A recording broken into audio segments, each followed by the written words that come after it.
भगवान ने उसके हृदय के भाव को जब जाना तब देखा कि अरे महाराज, इसने तो भाव में कुछ गड़बड़ सरबड़ कर दिया है। इसने अपने स्तन में कालकूट नाम के विष लगाकर आई, और विष यदि मैं पान कर लूं तो फिर भोलेनाथ की महिमा को बढ़ाना है, क्योंकि वही समुद्र के सारे विष पान कर लिए।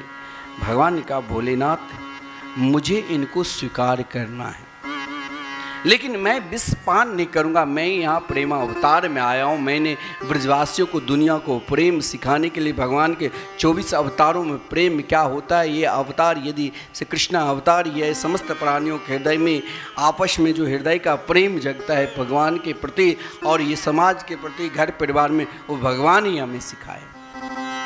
लेकिन यहाँ विष लेकर यदि कुछ गड़बड़ हो जाए तो भोलेनाथ से कहा, आप विष पान करो, लेकिन मुझे तो दुग्ध पान करना ही है।